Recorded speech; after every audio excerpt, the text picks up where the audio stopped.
इस कार्यक्रम के प्रसारण पुण्यार्जक हैं श्री राजेंद्र प्रसाद जैन, श्रीमती ममता जैन, श्री प्रशांत जैन, श्रीमती दिव्या जैन, पारस जैन, श्री भरत जैन, श्रीमती सौम्या जैन एवं समस्त परिवार मुंबई। आज पर्युषण पर्व का 8वां दिन है।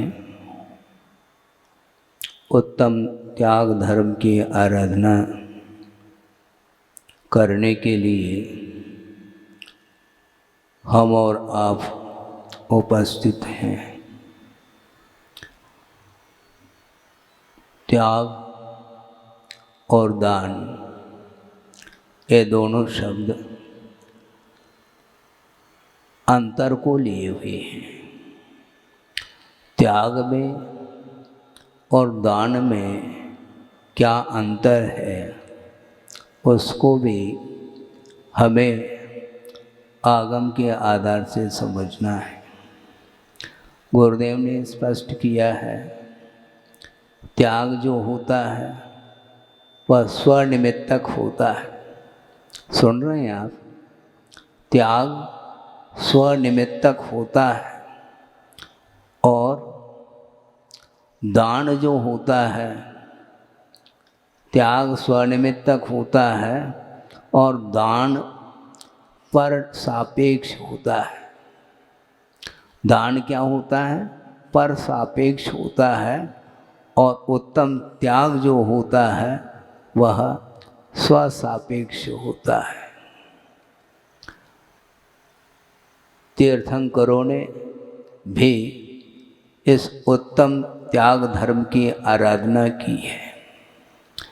उन्होंने अपने जीवन में जो भी विकास, आत्मिक विकास करने का पुरुषार्थ किया है, वह उत्तम त्याग धर्म का आलम्बन लेकर के ही किया है। आज तक अतीत में जितने भी महान आत्माएं हुई हैं, वे सारे के सारे धर्म की आराधना के माध्यम से ही विकास को प्राप्त किया है।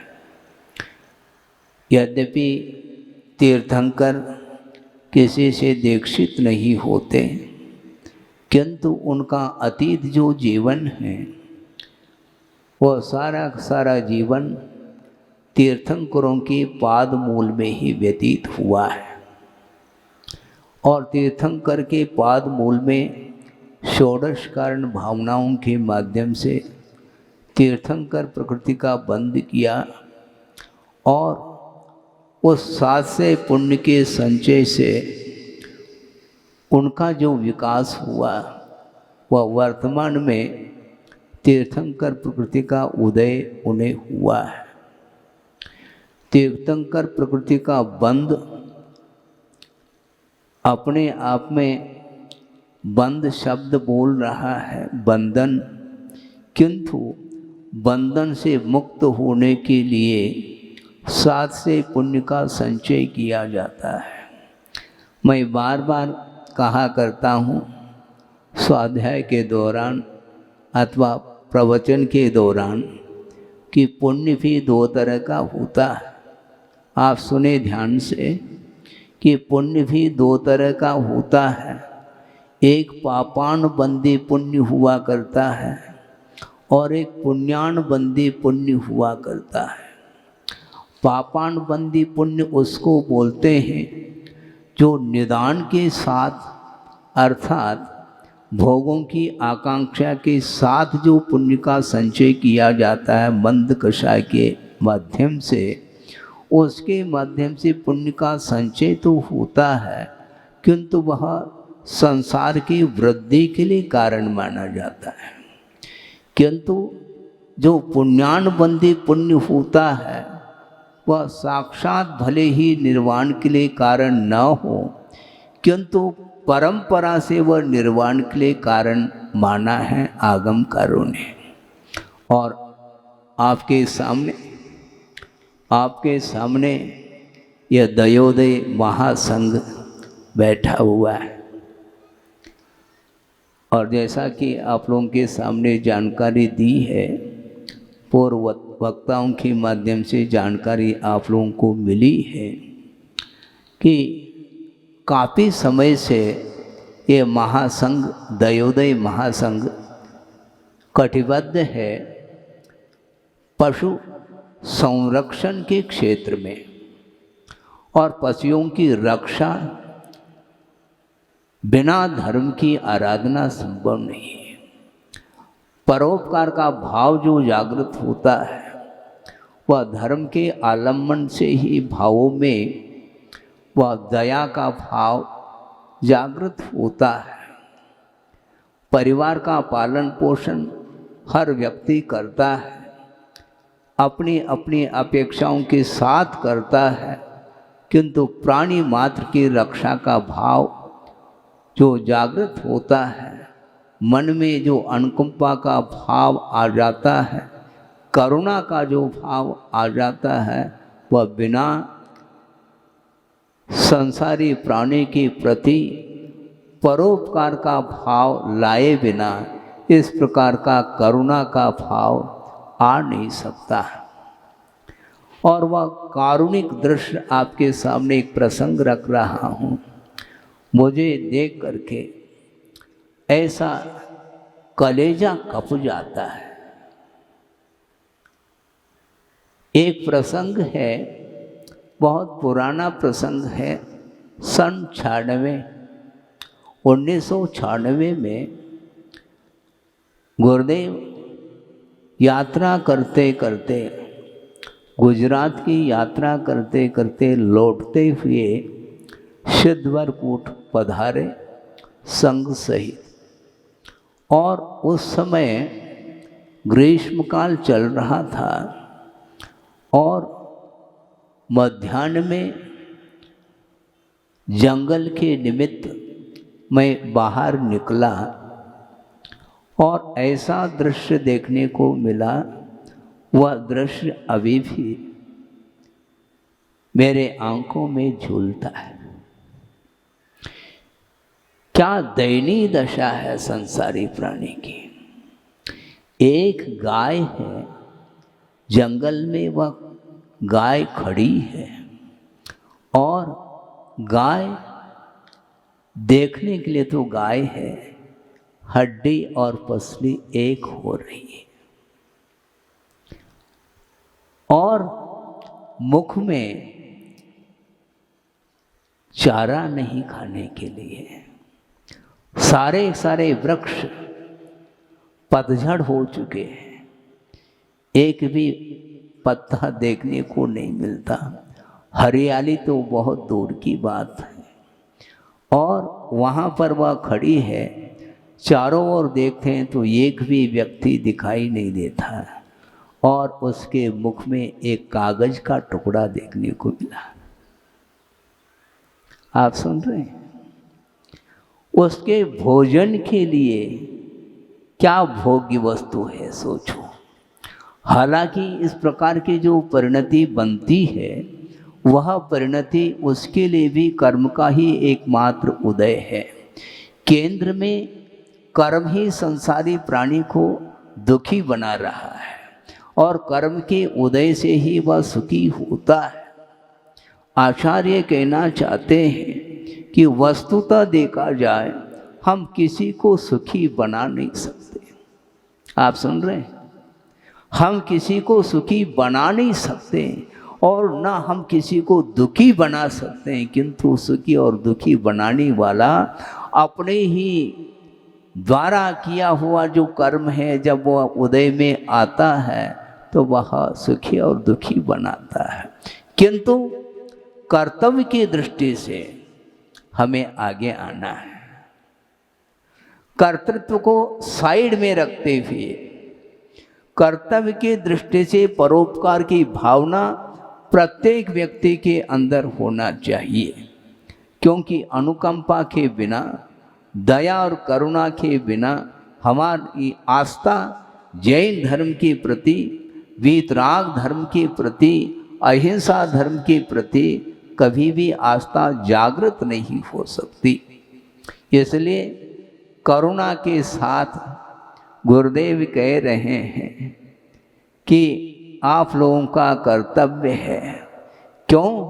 वह स्वयं कहते हैं मैं तो केवल निर्देशन दे सकता हूँ, केवल आगम के आधार से उपदेश दे सकता हूँ, किंतु सारा सारा कर्तव्य आप लोगों के कंधे पर है, दायित्व आपके कंधों पर उन्होंने दिया है और उस दायित्व को लेकर के आप चल रहे हैं और गुरुदेव भी देख रहे होंगे। मैं समझता हूँ आप लोगों के बीच में गुरुदेव नहीं हैं, किंतु वस्तुतः देखा जाए आस्था की दृष्टि से देखेंगे प्रत्येक व्यक्ति के हृदय में गुरुदेव विराजमान है। प्रत्येक व्यक्ति के हृदय में गुरुदेव विराजमान हैं और मैं समझता हूँ रिमोट कंट्रोल उनके हाथ में है। ध्यान रखो, हम और आप चला नहीं पाएंगे, चला रहे वो और हमें चलना है। हमें किसी को इस मंच से चलाने की बात नहीं करना है, किंतु मुझे भी चलना है उनके पद चिन्हों पर। और आप लोगों को भी उनके प्रशस्त, उनके द्वारा बताया हुआ जो मार्ग है उस मार्ग का अनुसरण करना है। उसके बिना अहिंसा धर्म की आराधना संभव नहीं। उस दृष्टि को जैसा ही देखा हमने सोचा कैसी दयनीय दशा है, कैसी दीनहीन होकर ये संसारी प्राणी परिभ्रमण कर रहा है। हम और आपके दृष्टि में क्या आ रहा है? इतना 3 लोग ठसाठस जीवों से भरा हुआ है। घनघोर जंगल में वन्य पशु भी हैं और उसी स्थान पर जो शाकाहारी पशु मृग आदि भी अपना जीवन यापन कर रहे हैं, विचरण कर रहे हैं। रात दिन उनके सामने मृत्यु खड़ी है। कौन देखने के लिए जा रहा है? हम और आप देख रहे हैं क्या? अपनी क्या सीमा है? परोपकार की अपनी एक सीमा होती है। उनकी जीवन की रक्षा हम और आप कैसे कर पाएंगे? संभव नहीं है। किंतु फिर भी भावों के माध्यम से भी, संप्रेषण के माध्यम से भी बहुत कुछ अहिंसा के माध्यम से जीवों को बचाने का पुरुषार्थ किया जा सकता है, करना चाहिए। इसलिए मेरा ये कहना है और बल्कि गुरुदेव का ही कहना है, त्याग अलग वस्तु और दान अलग वस्तु। दीक्षित होकर के तीर्थंकर साधना में रत हैं, हजारों साल साधना करते करते पूरा जीवन व्यतीत किया और आस्था के साथ साधना के फलस्वरूप उन्हें केवल ज्ञान प्रकट हो जाता है। उस समय तीर्थंकर प्रकृति का उदय हुआ है, ये ध्यान रखो। और तीर्थंकर प्रकृति के उदय से केवल ज्ञान प्राप्त होने के अनंतर समय में इंद्र की आज्ञा से कुबेर के द्वारा ऐसी समोषण की रचना हो जाती है जो दुनिया में ऐसे कोई भी दिव्य से दिव्य पदार्थ नहीं है जिसका इस्तेमाल करके समोषण की रचना कुबेर ने की है और इंद्र की आज्ञा से की है और समोषण की रचना हुई है और सिंहासन रखा गया है, दिव्य सिंहासन, और उसके ऊपर प्रभु विराजमान हैं। किंतु ये ध्यान रखना, सिंहासन से 4 अंगुल ऊपर उठे हुए हैं। वो सिंहासन से उनको कोई भी प्रयोजन नहीं है। वो सिंहासन से और वो समोषण संबंधी वैभव से उन्हें कोई प्रयोजन नहीं। उन आकर्षक वस्तुओं के साथ उनका कोई भी संबंध नहीं, अटैचमेंट नहीं, स्नेह नहीं, राग नहीं है। और राग के अभाव में ही उत्तम त्याग धर्म आता है। पहला राग का विमोचन करो, क्योंकि त्याग स्वायत्त है। आत्मा के कल्याण के निमित्त को लेकर के त्याग की उपासना की जाती है, उसमें दूसरा कोई भी बीच में नहीं आता।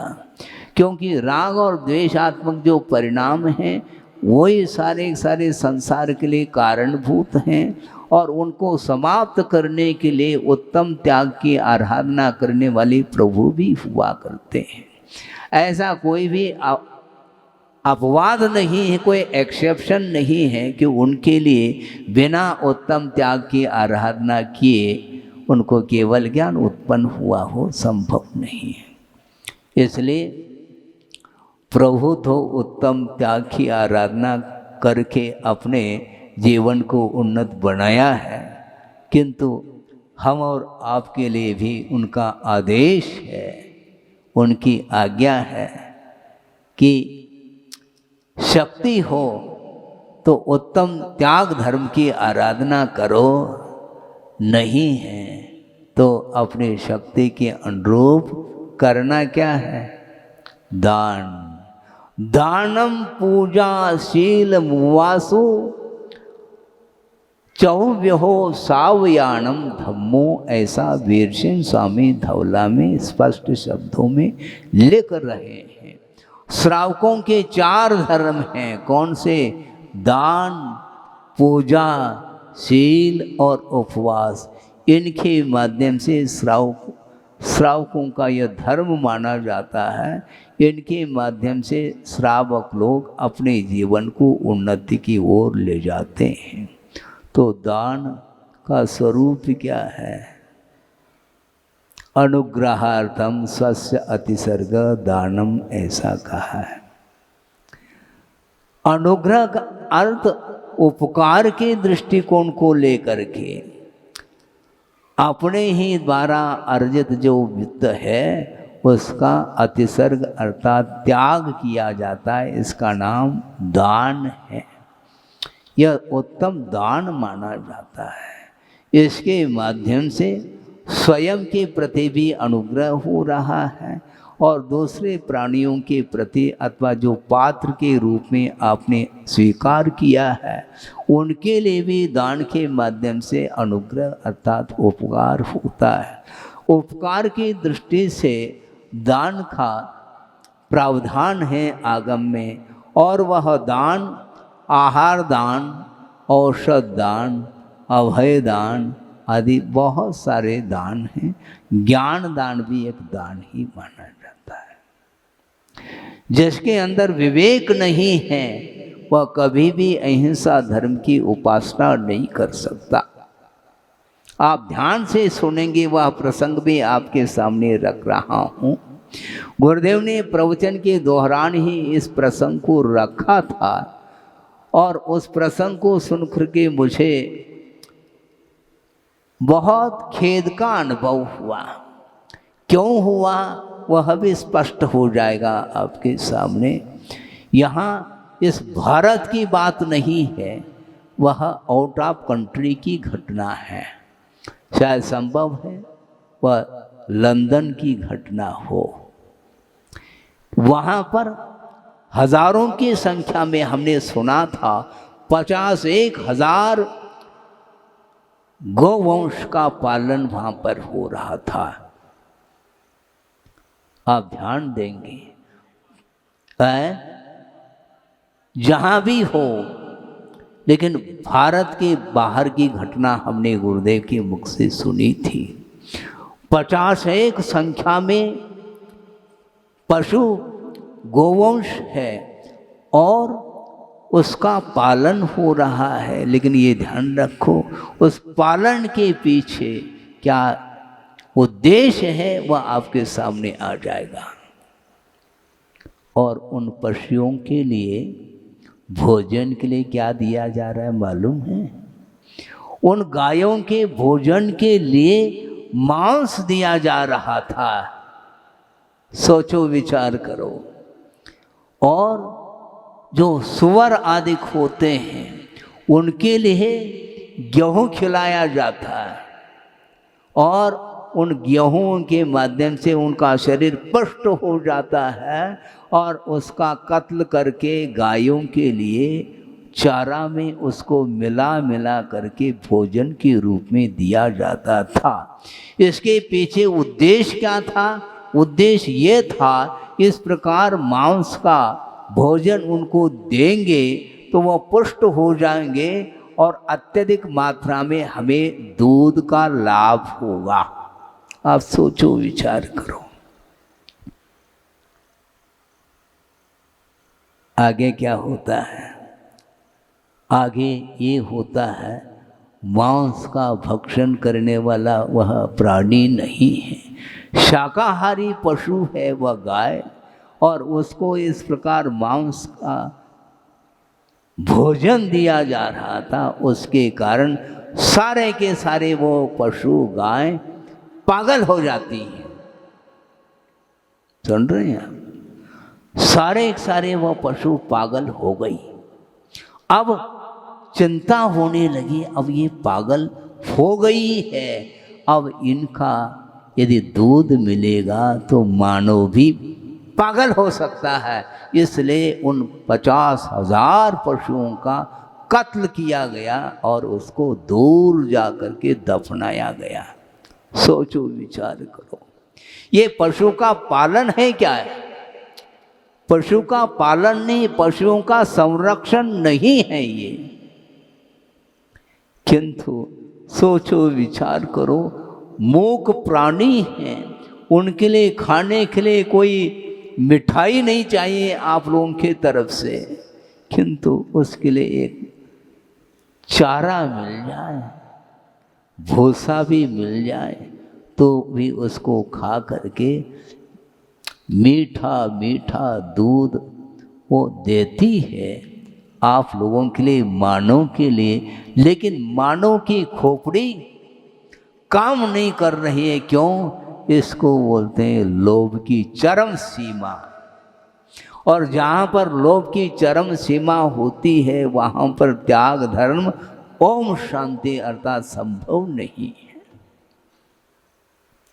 जहाँ पर अहिंसा के लिए स्थान नहीं है, जहाँ पर करुणा नहीं है, दया नहीं है, परोपकार की भावना नहीं, केवल अपने जीवन को ही उन्नत बनाने के लिए, अपने शरीर को पुष्ट बनाने के लिए, अपनी इंद्रियों को पोषण करने के लिए इस प्रकार वह बुद्धि का प्रयोग करता है, तो उसको आचार्य कहते हैं यह बुद्धि, यह दुर्बुद्धि मानी जाती है, यह कुश्रुत माना जाता है, सब में ज्ञान नहीं है। ये सुन लिया आपने? कैसा, आपको कैसा महसूस हो रहा है? और भारत से भी ज़्यादा बुद्धिशील वहाँ के लोग माने जाते हैं। इसको बुद्धि बोलते हैं क्या? इसको बुद्धि कौन कहेंगे? क्योंकि जिस ज्ञान में अहिंसा के लिए स्थान नहीं है, परोपकार की भावना के लिए जिस ज्ञान में कोई भी स्थान नहीं है, उस ज्ञान के माध्यम से न स्वयं का विकास होगा और न विश्व का विकास होगा, बल्कि स्वयं और विश्व के विनाश के लिए वह कारण बनता है। वह ज्ञान ज्ञान नहीं माना जाता। इसलिए मानवता की ओर दृष्टि रखनी चाहिए। आचार्य ज्ञान सागर जी महाराज जो गुरुदेव के गुरु थे, उन्होंने अपने साहित्य में पंक्ति दी है और उस पंक्ति को आत्मसात करते हुए गुरुदेव ने आप लोगों के सामने ये प्रकल्प रखा है। मनुजो मानवो भूयात, मनुजो मानवो भूयात भारत प्रतिभारत, ऐसा कहा। जो मनुष्य है वह मानव बन जाए। मनुष्य मानव बनने की प्रक्रिया ये बिना अहिंसा की आराधना के संभव नहीं है। भारत प्रतिभारत, हमें प्रति भारत की आवश्यकता नहीं, किंतु भारत को प्रतिभा में रत होने की आवश्यकता है। इस पंक्ति का भाव है ये, भारत प्रतिभारत भूयात।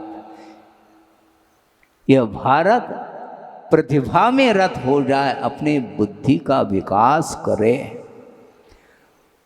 और इन्हीं पंक्तियों को आत्मसात करते हुए गुरुदेव ने आप लोगों के सामने यह प्रकल्प रखा है। और उस प्रकल्प को आप लोगों ने केवल धन के माध्यम से नहीं, किंतु मन, वचन और कायिक, इन तीनों को आप लोगों ने लगाया है। हाँ, हमें प्रसन्नता है, हमें खुशी है कि गुरुदेव के अनुपस्थिति में भी आप लोगों ने उपस्थिति के रूप में दृश्य को दिखाया।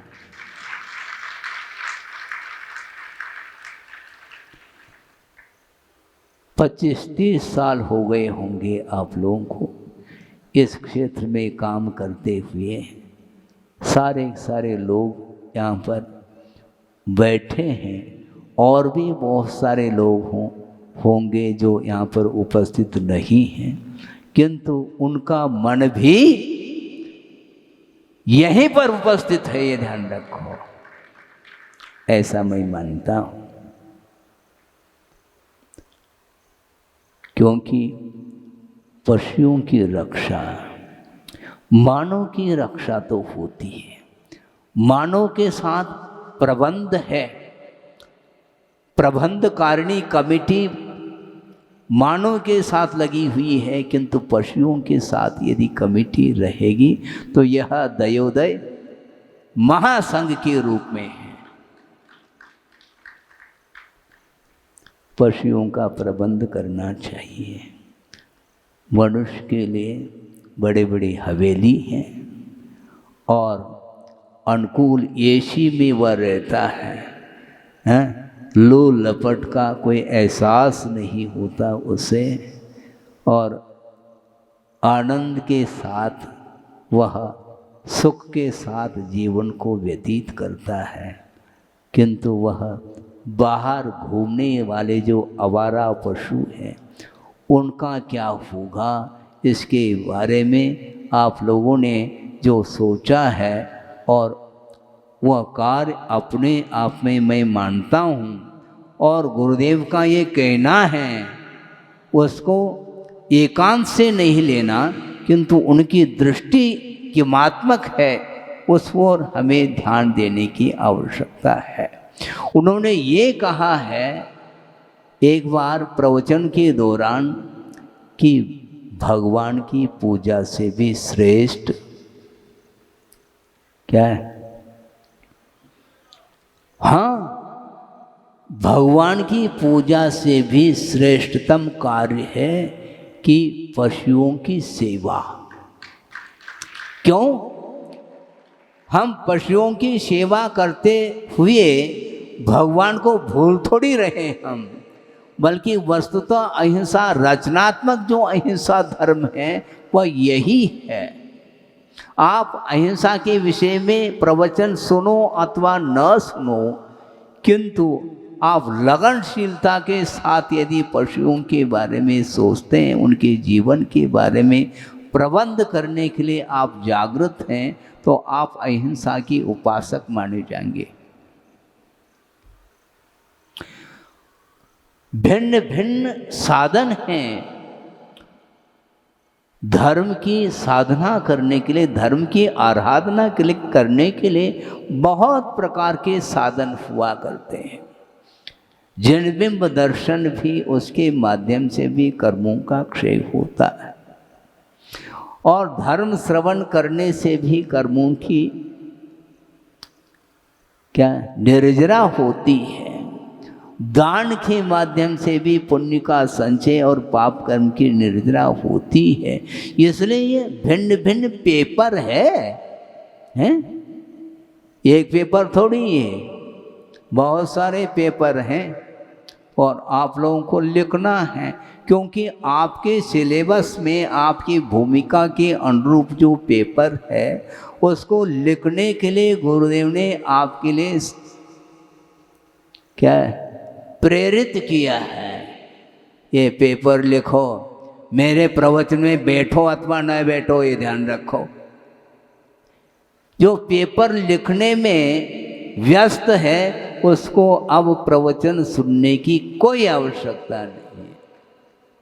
आप जहाँ पर भी हैं वहाँ पर रह करके लगनशीलता के साथ, तन्मयता के साथ प्रयोगात्मक जो अहिंसा धर्म है उसकी उपासना करेंगे तो निश्चित रूप से इस दयोदय महासंघ के लिए कोई भी बाधा उपस्थित नहीं होने वाली है।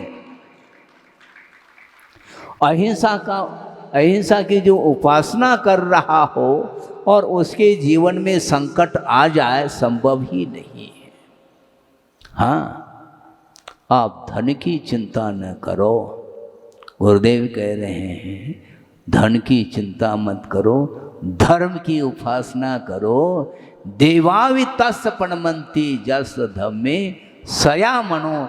जिसके हृदय में धर्म विराजमान है उसकी रक्षा, उसके लिए सहयोग देने वाले ऊपर के देव आकर के सहयोग देंगे।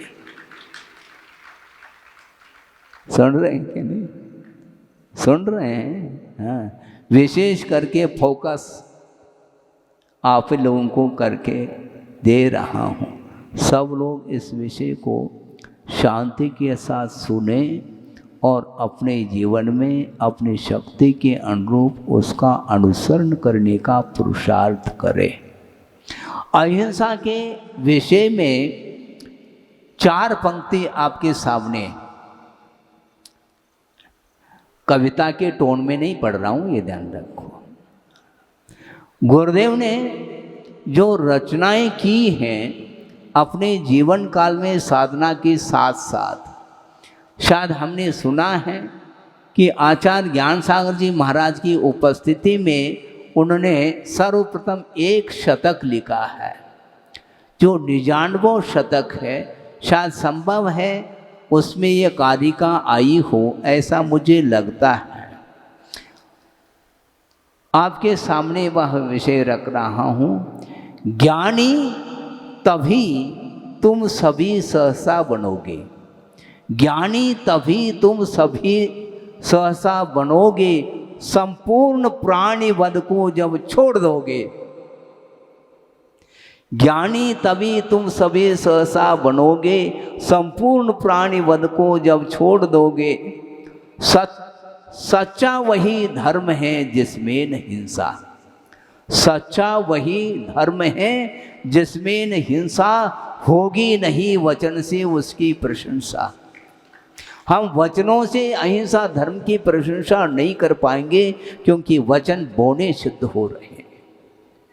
वह वचनातीत, वह अहिंसा धर्म है, उसकी हम प्रशंसा कहाँ तक कर सकते हैं। गणधर परमेष्ठी भी अहिंसा की उपासना करने वाले होते हैं और उन्होंने द्वादशांग के माध्यम से अहिंसा की परिभाषा, अहिंसा का स्वरूप उन्होंने दिया है और उन्होंने ये कहा कि कभी भी हम अहिंसा को परिभाषा से बांध नहीं सकते।